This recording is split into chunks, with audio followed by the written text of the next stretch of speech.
Kita tidak boleh nafikan bahawa ujian, musibah dan cubaan adalah merupakan pakaian, merupakan satu daripada apa yang dikatakan warna-warna kehidupan. Sebab itu Nabi sudah pesankan pada kita, kamu dalam hidup akan jumpa 8 keadaan, 8 warna, kata ulama. Pertama, kalau kamu jumpa senang, kamu akan harus bersedia untuk jumpa susah. Kalau kamu jumpa sehat, tolong bersedia, Allah akan jumpakan kamu dengan sakit. Kalau kamu diberi kesenangan atau diberi kekayaan, tolong ambil kira bahawa kamu harus bersedia untuk berjumpa namanya kehilangan, untuk berjumpa namanya kemiskinan, untuk jumpa namanya kesusahan. Ataupun kalau hari ini kamu diberi kemudahan, tolong juga bersedia dengan Allah bahawa kamu akan diuji dengan kesulitan. 8 warna kehidupan yang kita tak boleh lari. Bila kita kata 8 kehidupan yang tak boleh lari ataupun yang kita tidak boleh elakkan, maka kita harus faham apa itu ujian, apa itu yang katakan azab, apa itu yang namanya istidrat, supaya kita benar-benar selamat. Kalau kita kata ujian tu apa agak-agak? Kalau kita kata musibah itu dalam bentuk ujian maknanya musibah yang apa? Musibah yang datang, okey, meskipun kita rajin beribadah, meskipun kita kata kita dekat dengan Allah, banyak beramal, tapi tetap ada ujian. Apa sebab ada ujian? Kerana ujian itu akan memantapkan kita, ujian itu akan membuat kita merasa bahawa bahawa kita sentiasa harus belajar apa yang namanya istiqamah, harus belajar namanya ikhlas, harus belajar namanya sabar.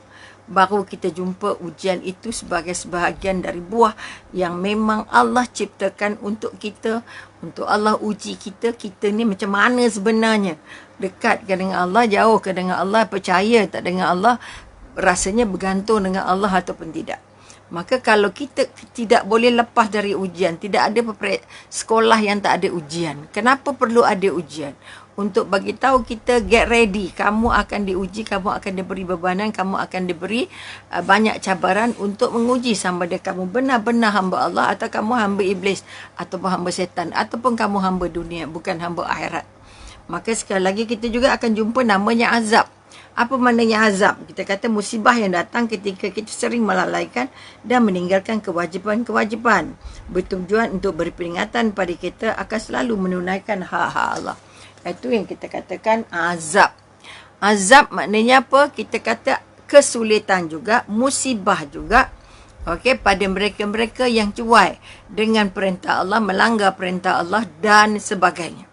Artinya, kalau tadi kita kata ujian kerana kita taat dengan Allah. Orang yang paling taat dengan Allah pun paling banyak ujian. Sebab itu kehidupan para Nabi dan para Rasul tidak sunyi dari ujian. Tidak sunyi dari masalah. Tidak sunyi dari musibah. Tidak ada Nabi yang duduk silang kaki. Kita kata menerima wahyu dan menyampaikan wahyunya kepada hambanya. Kerana kalau tidak ada ujian, kita tak kuat. Kalau anak-anak tak ada ujian, jas 1 sampai jas 3, tidak ada ujian. Dah budak main pagi petang. Cikgu-cikgu pun jadi tak kisah kerana tak ada ujian. Nak ngaji, ini pengalaman yang diceritakan oleh anak-anak kerana anak-anak untuk cucu-cucu. Saya kalau boleh kata nak bagi anak cepat-cepat naik dia jam 4. Tak mahu duduk jas 3 lama-lama. Apa sebab tak nak duduk jas 3 lama-lama? Sebab cikgu cincai-cincai mengajar. Sejauh mana benar atau tidak? Kerana kadang-kadang kita belajar dan kita mengajar bukan kerana Allah, tapi kerana nak duduk periksa.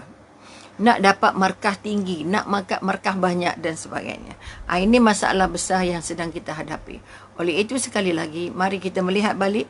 Kita juga ada jumpa namanya istidrat. Apa dia namakan dia istidrat? Juga yang kita namakan musibah. Tapi musibahnya dalam bentuk apa? Okey. Orang yang tidak sangat mentaati perintah Allah tapi rezekinya melimpah-limpah. Kekuatannya bertambah-tambah, kekayaannya berganda-ganda. Ini Allah nak kata, kalau Allah nak bagi dia makin jauh, makin jauh, makin jauh dari Allah. Ini yang kita paling takut. Sebab itu kalau kita diuji dengan harta benda, kebanyakan kita gagal untuk menjadi hamba Allah yang benar-benar taat kepada Allah. Sebab apa, kita kadang-kadang goyah. Berapa ramai orang yang tak pernah rasuah ketika dia jadi orang biasa. Tetapi setelah dapat jawatan, dapat kedudukan, dapat pangkat, dapat segala gelaran, dia sudah merasa bahawa rasuah itu satu keperluan untuk dia. Akhirnya terperangkap, bukan saja terperangkap di dunia, dan paling sakit sekali ialah memerangkap seluruh keluarganya. Seluruh orang yang menikmati duit yang dia dapat dari rasuah itu akhirnya terangkum untuk masuk ke neraka. Kerana duit haram yang masuk ke perut anak-anak, duit haram yang masuk ke dalam perut keluarga, tidak ada alasan lain.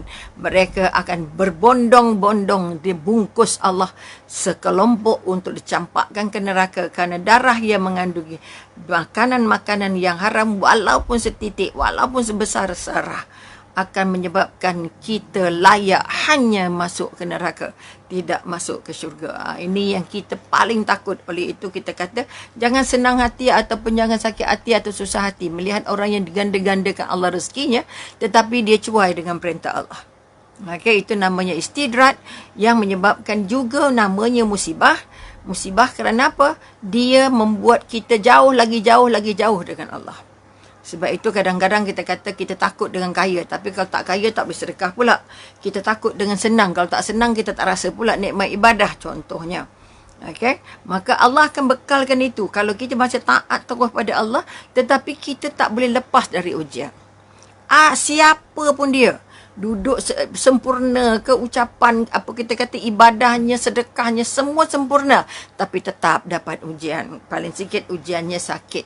Paling sikit ujiannya kehilangan. Paling sikit ujiannya kesedihan. Kerana itu sebahagian daripada rencah-rencah kehidupan. Untuk Allah panggil kita kembali. Untuk menghadap Allah, mengadu kepada Allah, merengek kepada Allah. Sebab itu orang yang sedap nikmat buat fitnah. Nikmat yang namanya kita curang. Nikmat tipu isteri, tipu anak-anak, tipu keluarga, tipu majikan. Dia dapat nikmatnya, tapi gajinya, pendapatannya, hasil yang dia bawa balik itu bukan saja menjerumuskan dia, tapi menjerumuskan seluruh ahli keluarga. Kalau dari awal dulu kecil-kecil anaknya senang dia asuh kerana gaji ayahnya gajinya masih sikit dan tidak banyak meragam. Tidak banyak bercampur sampah-sampah yang kotor-kotor. Tapi bila dapat gaji lebih sikit, dapat pangkat sikit, dapat kedudukan sikit, aduh. Anak jadi tak dengar perintah, anak jadi melawan, anak jadi degil, anak jadi macam-macam. Okay, pagi tadi baru saja Umi dapat satu panggilan telefon, doktor, anak saya ni mabuk shopping. Mabuk shopping. Hari-hari minta duit nak shopping. Tak gila ke kita kata? Kerana dia nampak maknya cucuk duit kat dinding je keluar duit. Dia rasa mak ayahnya banyak duit. Bila dia rasa mak ayahnya banyak duit, dia tidak ada rasa keberatan untuk menggunakannya. Buat apa mak ayah simpan duit banyak-banyak kalau tak dia belanja? Okay, anak umur 10 tahun kemarin. Dululah, sekarang dia dah dewasa dah. Apa kita kata, mengugut mak ayahnya. Okay? Dia ambil duit mak ayahnya, dia belanja kawan-kawan satu kelasnya. Kerana apa? Dia kata, senang aja duitnya, ayah cucuk kat dinding keluar duit dah. Apa salahnya kakak ambil 200-300 je? Ini anak 10 tahun ni. Anak 10 tahun. Bayangkan bila kita kata ujian, boleh jadi datangnya dalam bentuk sakit, boleh jadi datangnya dalam bentuk sulit, datangnya dalam bentuk tidak sehat, ataupun dalam bentuk kita dalam keadaan kelang kabut, celaru, ataupun kita kata yang pentingnya kita hilang yang namanya ketenangan. Bila hilang ketenangan bermakna kita hilang hampir seluruh dunia ni. Semua pegang kabut. Pergi sana sakit, pergi sini sakit, tengok tu sakit, tengok ni sakit. Sebab itu tidak ada modal terpenting yang harus kita garap kalau dia nak kata kalau kita tak dekat dengan Allah. Pertama, Allah tarik ketenangan. Duitnya sebakul tapi tak pernah jumpa tenang. Dah melawat satu dunia tapi tak pernah rasa nikmatnya lawatan. Dah makan semua kedai sedap. Okay, sampai dah tak tahu nak makan di mana. tapi tetap tidak merasa puas dengan apa yang dia ada. Ini yang kita takut sangat, kita kata bila hilang ketenangan. Bila hilang ketenangan solatnya sakit, bila hilang ketenangan nak sembang salah, bila hilang ketenangan nak tidur salah, dan bila hilang ketenangan balik nak pergi pejabat sakit, dengar orang cakap sikit panas, akhirnya kita lah manusia paling stres di dunia.